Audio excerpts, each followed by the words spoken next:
அடுத்து பேசுவதற்காக நம்முடைய தலைமை நிலைய செயலாளர் அன்பிற்குரிய திரு ஏ ராஜசேகர் அண்ணன் அவர்களை பெருமையோடு அழைக்கிறோம். தலைவர், பொதுச் செயலாளர், பொருளாளர் உள்ளிட்ட அனைவருக்கும் வணக்கம். பேச மாட்டேன், எனக்கு பெருசாக பேசவும் வராது. ஆனால் மனசில் பட்டதை சொல்லணும்னு நினைக்கிறேன். நம்ம தலைவருக்கு எதை எந்த நேரத்தில் எப்படி செய்யணும்னு நல்லாவே தெரியும். அதனால் தலைவரும் தலைமை கழகமும் 2026 தேர்தலுக்கு என்ன செய்யணுங்கிறத அவங்க பார்த்துப்பாங்க. ஆனால் நம்ம செய்ய வேண்டியதை நாம் செய்யணும், செஞ்சே ஆகணும். அது என்னன்னா, தேர்தலுக்கு இன்னும் கொஞ்சம் காலம்தான் இருக்குது. அதுக்குள்ளே நம்ம யாருன்றதை நம்ம எதிரிகளுக்கு காட்டணும், அதே மாதிரி மக்களுக்கும் காட்டணும். அதுக்கு ஒரே ஒரு வேலை தான் இருக்குது. அது ராத்திரி பகல் பார்க்காம, ஓய்வு பார்க்காம உழைக்கணும், உழைச்சிக்கிட்டே இருக்கணும். அதை மட்டும் செஞ்சுட்டாலே போதும். தமிழக சட்டசபையில் நம்ம தலைவருக்கு சிஎம்மாக உட்கார போகிறது கன்ஃபார்ம் ஆகிடும். நன்றி, வணக்கம்.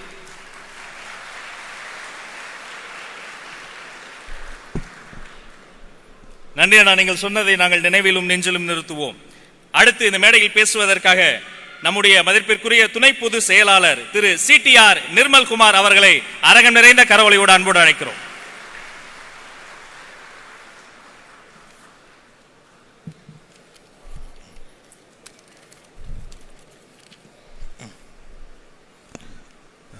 இந்த மாபெரும் வரலாற்று சிறப்புமிக்க பொதுக்குழு கூட்டத்திற்கு தலைமையேற்று நம்மை வழிநடத்தி கொண்டிருக்கும் நமது தமிழக வெற்றி கழகத்தின் தலைவர் அண்ணன் விஜய் அவர்களே,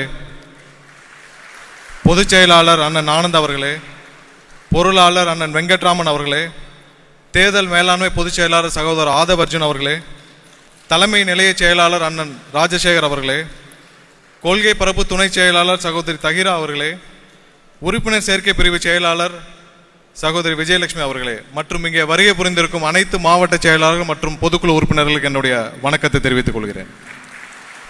கிட்டத்தட்ட கட்சி ஆரம்பிச்சு 1.5 வருஷம் ஆச்சு. 1 வருஷம் 2 மாசம் ஆச்சு. 2 மாசத்துல தமிழகம் முழுவதும் ஒரு புது உணர்வு கிட்டத்தட்ட எல்லா இடத்துலையும் அது உணர முடிகிறது. என்னன்னு பாத்தீங்கன்னா, பொதுமக்கள் கிட்டத்தட்ட 40-50 ஆண்டுகளாக 2 தலைமுறைன்னு சொல்லலாம், அரசியலை விட்டே வெறுத்து ஒதுங்கி இருந்த பொதுமக்கள், பெண்கள், இளைஞர்கள் இன்னைக்கு இந்த 1 வருஷமாக ஒவ்வொரு அரசியல் நிகழ்வையும் உற்று நோக்கி கவனிச்சு ஆரம்பிச்சிருக்காங்க. எல்லாரும் அதை உணர்ந்திருப்போம்.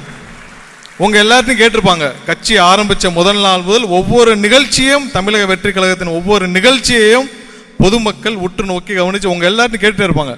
என்ன மீட்டிங் போனீங்களா, வந்தீங்களா, எப்போ அடுத்த மீட்டிங்கு கேட்டுட்டே இருப்பாங்க. இது ஒண்ணுமில்லை, கிட்டத்தட்ட மக்கள் 40 ஆண்டுகளாக 50 ஆண்டுகளாக அரசியலும் அரசியல்வாதிகளையும் பார்த்து வெறுத்த மக்கள் ஒரு மாற்றத்தை விரும்ப ஆரம்பிச்சிருக்காங்க. ஒரு மாற்றம் தேவைன்னு நினைக்க ஆரம்பிச்சிருக்காங்க. ஏன்னா இந்த 40-50 ஆண்டுகளாக இப்ப இருக்கிற இந்த அரசியல் தலைவர்களும் சரி, மற்ற கட்சியினரும் சரி, ஒரு பெரிய வித்தியாசத்தை வச்சிருக்காங்க. அரசியல்வாதிகள்னா ஒரு உயரமாகவும், பொதுமக்கள்னா ஒரு கீழையாகவும், இவர்களுக்குள்ள இடைவெளி, மிகப்பெரிய இடைவெளி. அதில் வெறுத்த மக்கள் தான் மாற்றமாக தமிழக வெற்றி கழகத்தை பார்க்க ஆரம்பிச்சிருக்காங்க. அதற்கு இந்த ஒவ்வொரு வருஷத்துல ஒவ்வொரு நிமிடமும் இவர்களுக்கு எவ்வளவு நம்ம மாற்றாக இருப்பேன்னு சொல்லிட்டு நம்மளுடைய தலைவர் அவர்கள் ஒவ்வொரு நிகழ்விலும், ஒவ்வொரு செயலிலும், ஒவ்வொரு அறிக்கையிலும் ப்ரூவ் பண்ணிட்டு வர்றார். அதுல ஒரு சின்ன நிகழ்வு, என்னை பாதித்த ஒரு நிகழ்வை பத்தி சொல்றேன். இன்னைக்கும் அந்த தீர்மானத்தை நிறைவேற்றிருக்கோம். பரந்தூர் தீர்மானம், பரந்தூர் விமான நிலையம் பற்றிய தீர்மானம். நிறைய பேருக்கு வெளியில் இருக்கவங்களுக்கு தெரியாது அந்த பரந்தூர் தீர்மானத்தோடைய பத்தி. ஏன்னா அது ஒரு விமான நிலையம், அங்க ஒரு விமான நிலையம் வரப்போகுது, அங்க இருக்கிற மக்களை வேற இடத்திற்கு மாற்ற போறார்கள், அது ஒரு போராட்டம் இப்படின்னு தான். ஏன்னா வெளியில் இருக்கவங்களே அதை பத்தி புரிதல் கம்மியாக இருக்கலாம். இதுக்கு அந்த போராட்டக்குள்ளோடு கிட்டத்தட்ட 2 வருடமாக நாங்கள்லாம் ஒருங்கிணைஞ்சு அந்த மக்களுக்கு ஏதாவது நல்ல விஷயம் செய்ய முடியுமா அப்படின்னு பல முயற்சிகள் எடுத்தோம். எல்லாம் செவத்தில் அடிச்ச பந்து மாதிரி திரும்ப வந்துச்சு. ஏனென்றால் அந்த விமான நிலையம் கட்டப்போவது மிகப்பெரிய ஒரு அதானி மாதிரியான ஒரு குழுமம், ஒரு 20,000 கோடி ப்ராஜெக்ட்னு வச்சுக்கோங்க. அந்த ப்ராஜெக்டை சுற்றி அடுத்த 10 வருடங்களுக்கு கிட்டத்தட்ட 1.5 லட்சம் கோடி அளவுக்கு ஒரு வர்த்தகம், அதாவது வணிக வளாகங்கள், மிகப்பெரிய ஒரு ஷாப்பிங் மால், இன்ஃப்ராஸ்ட்ரக்சர் டெவலப்மெண்ட், இப்படி வரப்போறது 1.5 லட்சம் கோடி அளவுக்கான மிகப்பெரிய திட்டங்கள். அப்போ இந்தியா முழுவதும் இருக்கிற மிகப்பெரிய அதிகார மையங்கள் தலையிட்டுள்ள ஒரு ப்ராஜெக்ட் அது. அதில் நாங்கள் நிறைய முயற்சி செய்தோம், ஏதாவது அந்த மக்களுக்கு ஒரு விடிவு காலம் கிடைக்குமான்னு சொல்லிட்டு. ஏனால் கிட்டத்தட்ட 10,000 பொதுமக்கள், ஏழை எளிய மக்கள் அங்கேருந்து வேரோடு நகர்த்த போகிறாங்க. அது ஒரு மிகப்பெரிய வழி. என்னன்னா, அந்த இடத்த பற்றி நம்ம சொல்லணும்னா, அதில் நிறைய நீர்நிலைகள் மாற்றப்படுகிறது, இயற்கை பேரழிவுகள் நிறைய இருக்கு, நிறைய நீர் வழித்தடங்கள் அழிக்கப்பட போகிறது, பெரும்பாலானது விளைநிலங்கள். அதையும் தாண்டி அங்கே இருக்கிற ஏழை மக்களுக்கான காம்பன்சேஷனாவது ஒழுங்காக கொடுங்கன்றதான் இப்போ அவங்களுடைய ஒரே குறிக்கோள். இதை பற்றி எந்த அரசியல் கட்சியும் பேசவில்லை, எந்த அரசியல் கட்சி தலைவர்களும் பேசவில்லை. அப்போதான் இந்த தீர்மானம் வந்தது. இந்த தீர்மானம் வந்து அந்த மக்களோட 1000 நாட்கள் போராட்டத்திற்கு மிகப்பெரிய ஒரு வெளிச்சம் இந்த தீர்மானம். அந்த தீர்மானம், அதாவது நம்மளுடைய முதல் மாநாடு விக்கிரவாண்டி மாநாட்டில் வந்த தீர்மானத்தை பற்றி நான் சொல்கிறேன். அதற்கு அடுத்து ஒரு மிகப்பெரிய ஒரு இன்ப அதிர்ச்சி அந்த பரந்தூர் மக்களுக்கு. தன்னுடைய முதல் அரசியல் பயணத்தை பரந்தூர்லேருந்து துவங்குவேன்னு அறிவிச்சார் நம்மளுடைய தலைவர் அவர்கள். சாதாரண விஷயம் இல்லை. முதல் தீர்மானம் நிறைவேற்றப்பட்ட பொழுதே எவ்வளவு பெரிய அழுத்தங்கள் வந்திருக்கும்னு புரிய முடியும். தலைவர் அவர்களுக்கும் இங்க இருக்கிற நிர்வாகிகளுக்கும் எவ்வளவு பெரிய அழுத்தம், ஏன்னா அவ்வளவு பெரிய லாபிகள் இன்வால்வ் ஆன இந்த இடம். எல்லாவற்றையும் தாண்டி நாங்கள் முயற்சி செய்த பொழுது எல்லா அரசியல் கட்சி தலைவர்களும், தோழமை கட்சி தலைவர்களும், மற்ற தலைவர்களும், அமைப்புகளும் என்ன தெரியுமா பார்த்தாங்க? என்ன ஒரு 10,000 ஓட்டு இருக்குமா அங்க இடத்துல? 10,000 பேர் இருப்பாங்களா அப்படின்னு பார்த்த இடத்தில் அந்த 10,000 பேரையும் 10,000 ஊரிலாக பார்த்தார் நம்மளுடைய தலைவர் அவர்கள். இதுதான் ஒரு தலைவனுக்கான வித்தியாசம். எல்லாரும் 10,000 ஓட்டா பார்த்தாங்க, 10,000 உயிராக பார்த்து அவர்களுக்காக களத்தில் வந்து நின்றார் நம்மளுடைய தலைவர் அவர்கள். இந்த தலைமையை தான் இன்னைக்கு தமிழக மக்கள் தேடிக்கிட்டு இருக்கு. நமக்காக உண்மையாக உழைக்கும் ஒரு தலைவன் தேவை, உண்மையாக உழைக்க ஒரு கட்சி தேவை. எல்லாம் சும்மா ஒரு படம் தான் இன்னைக்கு இருக்கிற அரசியல் கட்சிகள் எல்லாம். எதிர்கட்சியா இருக்கிற வரைக்கும் பலூனு, கருப்பு பலூனு, கருப்பு கொடை. ஆளுங்கட்சி ஆன பிறகு வெள்ளை கொடை, பட்டு வேட்டி சட்டையோட பிரதமரை வரவேற்க வரிசையில் நிற்பார் முதல்வர். ஏன் எதிர்கட்சியா இருக்கப்ப நீங்க விட்ட கருப்பு பலூன்ல அட்லீஸ்ட் வர்றப்ப உங்க எதிர்ப்பையாவது நேரடியாக காட்டலாமே. ஒரு நிமிடம் கூட பிரதமருக்கு மனம் நோகாமல் செயல்படணும்னு சொல்லி ஒவ்வொரு நொடியும் செயல்பட்டு விட்டு மேடையில் இருக்கிற வரைக்கும், வெளியில் இருக்கிற வரைக்கும் ஒன்றியம்னு கூப்பிடுவாங்க. பிரதமரை மேடையில் வச்சுட்டு ஒரு முறை கூட ஒன்றிய அரசுன்னு சொல்லல, இந்திய அரசுன்னு மாத்திருவாரு முதல்வர் ஸ்டாலின் அவர்கள். அப்படி ஒரு பயம் நேர்ல வெளியேறின பிறகு அப்படியே மாற்றுறது. இந்த மாதிரியான ஒரு காம்ப்ரமைஸ்டு பாலிடிக்ஸையும் காம்ப்ரமைஸ்டு பொலிட்டீஷியன்ஸையும் பார்த்த மக்கள் ஒரு மாற்றத்தை, வித்தியாசத்தை தேட ஆரம்பிச்சதான் இந்த தேடலுடைய விளைவு. கடந்த ஒரு வருடமாக நம்ம எல்லாரையும் கேட்டுட்டு இருப்பாங்க அடுத்தடுத்த நிகழ்வை பற்றி, நம்ம இந்த நிகழ்ச்சியை பற்றி எல்லாத்தையும் பார்க்கக்கூடிய காரணம் மக்களுக்கு மிகப்பெரிய நம்பிக்கையை விதைத்திருக்கிறார் நம்மளுடைய தலைவர் அவர்கள். இந்த கிட்டத்தட்ட இந்த 4 வருஷம் முடிஞ்சிருச்சு திமுக ஆட்சிக்கு வந்து. 4 வருஷமா மக்கள் நல திட்டங்களை விட்டுருங்க, மக்கள் நல செயல்களை விட்டுருங்க, மக்கள் விரோத செயல்களை தவிர இவர்கள் எதுவுமே செய்யவில்லை. இதுலயே ரொம்ப கொடுமையான விஷயம் என்ன தெரியுமா?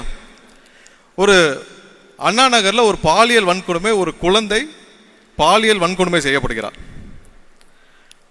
அதை 2 நாள் இன்வெஸ்டிகேஷன்ல ப்ராப்ளம் எல்லாம் முடிஞ்சது. உயர்நீதிமன்றம் தலையிட்டு சிபிஐ விசாரணைக்கு உத்தரவிடுறாங்க. சிபிஐ விசாரணைக்கு உத்தரவிட்ட உடனே திரு ஸ்டாலின் அவர்கள் தலைமையிலான இந்த அரசு உச்ச நீதிமன்றம் போன்ற போய் அதை அப்பீல் பண்ணி அந்த சிபிஐ விசாரணைக்கு தடை கேட்டார்கள். அது அங்க கொட்டு வாங்கினாங்க, அது வேற விஷயம். என்ன சொல்ல விரும்புறாங்க அவங்க?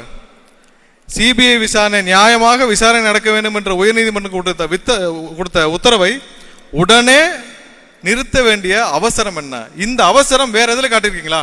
4 வருடமாக போதைப் பொருள் புழக்கம் அதிகமா இருக்கு, கள்ளச்சாராயம் அதிகமா இருக்கு, கஞ்சா விற்பனை அதிகமா இருக்கு. தனி எஸ்ஐடி போட்டீங்களா? தனி விசாரணை குழுவாவது போட்டீங்களா? தனியா ஒரு துறையாவது கிரியேட் பண்ணீங்களா? ஒரு பாலிசி கிரியேட் பண்ற இடத்துல இருக்கிற முதல்வர் எதுவுமே செய்யாமல் வேடிக்கை பார்க்கறதுக்கு அந்த பதவி. நீங்க வேணா உட்காந்து உங்க வீட்டுக்குள்ள உட்காந்து கூண்டு கிளியாக இருங்க, ஆனா அதுக்கு லயபிலிட்டி பொதுமக்களாக இருக்க முடியாது. ஒவ்வொரு இடத்திலும் உங்களுடைய நீங்க செய்யற தவறுகளால் பொதுமக்கள் ஒவ்வொரு நாளும் பாதிக்கப்படுறாங்க. இதை கேட்பதற்கு யாருமே இல்லை. இதுவரைக்கும் நாம கடந்த 1 வருடமாக நாம என்ன சொல்றோமோ தலைவர் அறிக்கை வந்து அடுத்த நாள் சொல்யூஷன் வந்துடும். இதுதான் இப்போ இந்த 1 வருஷமா நடந்துட்டு வருது. எப்படி பரந்தூரில் அடுத்த நாள் அறிக்கை வந்துச்சு, அதே மாதிரி என்கிட்ட ஒரு மூத்த பத்திரிகையாளர் என்கிட்ட கேட்டார், என்னங்க இந்த மாதிரி உங்க தலைவர் வந்து போன தடவை பண்ணையாருன்னு சொல்லிட்டாரு அப்படின்னு. நான் ஒரே ஒரு உதாரணமாக தான் சொன்னேன் மக்களே. ஒன்றும் இல்லை, எவ்வளவு பொதுமக்கள், இளைஞர்கள் இங்கே இருக்கிற எல்லாரும் போராடி ஜல்லிக்கட்டை பெற்றாங்கன்னு தெரியும். அப்போ அந்த ஜல்லிக்கட்டை ரத்து செய்யும் பொழுது அதை வேடிக்கை பார்த்து அந்த கூட்டணி கட்சியில் இருந்தவர்கள்லாம் திமுக. கடந்த முறை ஜல்லிக்கட்டு நடந்தப்போ எல்லாரும் பார்த்துருப்பீங்க. ஒன்றுமே இல்லை, எந்த தகுதியும் இல்லை. அந்த குடும்பத்தில் பிறந்த ஒரே காரணத்திற்காக துணை முதல்வராக நியமிக்கப்பட்டார். அரசியல் சாசனம் உங்களுக்கு அந்த இடம் கொடுத்ததால் நீங்கள் வேணா விஐபி கேரில் உட்காரலாம். ஏன்னா அரசியல் சாசனம் உங்களுக்கு ஜல்லிக்கட்டு நடத்துகிறப்ப விஐபி கேரில் ஏன்னா துணை முதல்வர் உட்காந்துக்கங்க, அதை பார்க்க வேண்டிய கட்டாயத்தில் பொதுமக்கள் இருக்கிறார். அதையும் தாண்டி தன்னுடைய குடும்பத்தினருடன், தன்னுடைய மகன்களுடன், அவர்களுடைய நண்பர்களுடன் அந்த விஐபி கேலரியில் உட்காந்து அங்கே இருக்கிற ரொம்ப கொடுமையான விஷயம் என்ன தெரியுமா? இது பொது வழியில் நடந்த நாள் குறிப்பிட வேண்டிய கட்டாயம் ஆயிருக்கு. இதே இதில் வேற எங்கேயாவது நடந்தது நம்ம இதை கண்டுக்க போகிறதில்ல. அரசியல் சாசனத்தால் இந்தியன் கான்ஸ்டியூஷனால் அங்கீகரிக்கப்பட்ட ஒரு கலெக்டர் ஓரமாகவும், ஒரு ஐபிஎஸ் எஸ்பி ஐஜி ஓரமாக நிற்க வைத்துவிட்டு, மினிஸ்டர் ஓரமாக நிற்க வச்சுக்கிட்டு, எம்எல்ஏ எல்லாம் ஓரமாக நிற்க வச்சுட்டு, மேலே குடும்பத்துடன் உட்காந்து ட்ரோன் விட்டு விளையாண்டு இருக்கிறது, போராடி ஜல்லிக்கட்டை பெற்ற மக்கள் ஓரமாக கீழே உட்காந்துருக்கிறப்ப நீங்கள் மேலே உட்காந்து அந்த மக்கள் ஒரு நிமிஷம் அந்த மக்கள்லாம் ஓட்டு போட்டு தான் நான் இங்கே உட்காந்துருக்கேன்னு ஒரு நொடி நீங்கள் நினைத்திருந்தால் அந்த பண்ணையார் புத்தி வந்திருக்காது. இதுதானே பண்ணையார் தனம். இந்த நிலைமை மாற வேண்டாமா? யாரு உங்களுக்கு அந்த ப்ரிவிலேஜ் கொடுத்தா? அங்கே உட்காந்து அந்த கேலரியில் உட்காந்து குடும்பத்துடன் உட்காந்து இருக்க வேண்டிய அந்த ப்ரிவிலேஜ், அந்த முக்கியத்துவம் உங்களுக்கு எப்படி கிடைச்சது? அந்த மக்கள் ஓட்டு போட்டு தானே. நீங்கள் ஒன்றும் இந்த நாடும் இந்த நாட்டு மக்களும் உங்களுக்கு மொத்தமாக குத்தகைகளை எழுதி கொடுக்கல. இது எல்லாம் மக்கள் ஓட்டு போட்டு ஒவ்வொரு நாளும் ஓட்டு போட்டு கொடுத்துருக்காங்க. இந்த நிலைமை மாற வேண்டும் என்று தான் தமிழக மக்கள் ஒவ்வொரு நாளும் நினைத்து கொண்டிருக்காங்க. 40 வருஷம் 50 வருஷம் வழி இல்லை, இன்னைக்கு கிடைச்சிருக்கு. அதுதான் இன்னைக்கு ஒவ்வொரு இடத்திலும், ஒவ்வொரு தெருவிலும், ஒவ்வொரு வீடுகளிலும் நமக்கு ஓட்டு தயாராகிட்டு இருக்கு. என்கிட்ட ஒரு மாணவன் வந்து கேட்டான், கிட்டத்தட்ட டிப்ளமோ முடிச்சிருந்தான். ஒரு வாரத்துக்கு முன்னாடி பார்த்தேன், அண்ணா அடுத்த தேர்தலில் தளபதிக்கு தானே ஓட்டு அப்படின்னா. நான் ஃபர்ஸ்ட் பார்த்தேன், தம்பி நீ ஓட்டர் ஐடி வச்சிருக்கியான்னு கேட்டேன். ஏன்னா அண்ணன் கேட்டான், அண்ணன் கட்சி ஆரம்பித்த உடனே பதிவு பண்ணிட்டேன், ஓட்டர் ஐடி வந்துருச்சு, ஓட்டர் ஐடி வந்துருச்சு. வீட்லேயும் எல்லாத்தையும் கேட்டேன், எல்லாத்தையும் ஓட்டருக்கு எந்த பூத் இருக்கு பார்த்துட்டேன்னா, இவ்வளோதாங்க பூத்து கமிட்டி, இதுதான் பூத்து கமிட்டி. கிட்டத்தட்ட ஒவ்வொரு இல்லத்திலும் இருக்கிற கோடிக்கணக்கான பெண்கள், கோடிக்கணக்கான மக்கள், ஒவ்வொரு இல்லமும் நமக்காக தயாராகிட்டு இருக்கு. தளபதி மேல, தலைவர் மேல உள்ள நம்பிக்கையால தயாராகிட்டு இருக்கு. கிட்டத்தட்ட 60களில் இதே மாதிரி, பெரியவர்களுக்கு தெரியும், 60களில் இதே மாதிரியான ஒரு இளைஞர்கள், மாணவர்கள், பெண்களுடைய புரட்சி ஏற்பட்டுச்சு. அன்னைக்கு அண்ணா அவர்கள் மட்டும்தான், வேற எந்த கோபால்வரும் இல்லை. அண்ணா அவர்களுக்காக மட்டுமே, அண்ணாவின் சொல்ல கேட்டு மட்டுமே அந்த புரட்சியின் விளைவாக அன்று ஆட்சியை கைப்பற்றிய திமுக. அப்பயும் இதே மாதிரிதான். திமுகவிற்கு எந்த கட்டமைப்பும் கிடையாது, பூத்து கட்டமைப்பு கிடையாது, எந்த கட்டமைப்பும் கிடையாது. அன்னைக்கு நிறுத்தப்பட்ட வேட்பாளர் எல்லாரும் இளைஞர்கள். அன்னைக்கு அவர்களை எதிர்த்து நின்ற மிகப்பெரிய தலைவர்கள், அப்போ இருந்த காங்கிரஸ் தலைவர்கள் எல்லாம் பார்த்தீங்கன்னா மிகப்பெரிய ஜாம்பவான்கள். அவர்களை எதிர்த்து நிறுத்தி வைக்கப்பட்டது எல்லாமே இளைஞர்கள். அந்த இளைஞர்கள் நின்று அன்று ஆட்சியை கைப்பற்றியார்கள். அண்ணா அவர்களுக்காக மட்டுமே. திரும்பவும் கோடிட்டு சொல்றேன், வேற யாரும் அந்த கிரெடிட் எடுத்துடக்கூடாது. அதே போன்ற ஒரு சூழ்நிலை இருக்கு. ஆனா ஒரே ஒரு மாற்றம் தான். அன்னைக்கு திமுகவுக்கு கட்டமைப்பு இல்லை. இன்னைக்கு கிட்டத்தட்ட 30 ஆண்டுகளாக மக்கள் மன்றமாக இருந்த தளபதியின் மன்றம் இன்று அரசியல் கட்சியாக மாறி, ஒவ்வொரு பூத்திலையும், இப்ப என்னுடைய சொந்த பூத்தில் நான் சாட்சியாக பார்த்திருக்கிறேன், 50க்கும் மேற்பட்ட இளைஞர்கள் இருக்கிறார்கள். திமுகவுக்கு 67 கிடையாது, கட்டமைப்பே கிடையாது, வேட்பாளர்களும் கிடையாது, இளைஞர்களுடைய ஆதரவு மட்டுமே இருந்துருச்சு. இன்னைக்கு அதை தாண்டி நமக்கு ஒவ்வொரு பூத்தில் நமக்கான வலுவான கட்டமைப்பை 20-30 ஆண்டுகளாக மக்கள் மன்றமாக இருந்தது நமக்கு இருக்கு. நண்பர்களே, மாவட்ட செயலாளர்கள் அனைவருக்கும் என்னுடைய வேண்டுகோள், இன்னும் 2 மாதத்தில் போன மீட்டிங்லேயே தலைவர் அவர்கள் குறிப்பிட்டார்கள், பூத்து கமிட்டி மாநாடு வைக்கணும்னு சொல்லிட்டு. இன்னும் 2 மாதங்கள் தலைவரிடத்திலிருந்தும் பொதுச் செயலாளரிடத்தும் வழிகாட்டுதல் வரும்.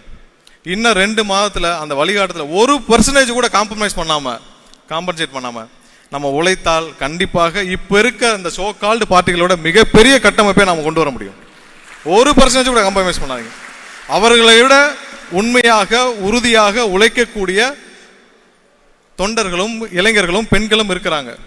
மற்ற கட்சியெல்லாம் காசு கொடுத்தா தான் பூத்து கமிட்டி, நம்ம கிட்ட அது இல்லாமலே இருக்கு. காசு கொடுத்து கூட்டிட்டு வந்து உட்கார வச்சாதான் பூத்து கமிட்டி, அது இல்லாமலே நூற்றுக்கணக்கான, என்னுடைய பூத்தில் 50 பேர் என்னால் இன்னைக்கு காட்ட முடியும், அவ்வளவு பேர் நான் பார்த்தேன். 10 ஆண்டுகளாக இருக்கிறார்கள். இதை அடுத்த 2 மாசத்துக்கு அமைச்சிட்டோம்னா இதை விட வலுவான இயக்கம் எதுவுமே கிடையாது தமிழகத்தில். கடைசியாக ஒன்று சொல்லிக்கொள்ள விரும்புகிறேன், நம்ம கிட்ட வேணா 3 தலைமுறையாக கட்டி காப்பாற்ற ஒரு மிகப்பெரிய அரசியல் சாம்ராஜ்யம் இல்லாமல் இருக்கலாம். கிட்டத்தட்ட தொண்டர்களிடம் 5 ரூபாய் 10 ரூபாய் வசூல் செய்து கட்டிய மிகப்பெரிய அறிவாலயம் இல்லாமல் இருக்கலாம்.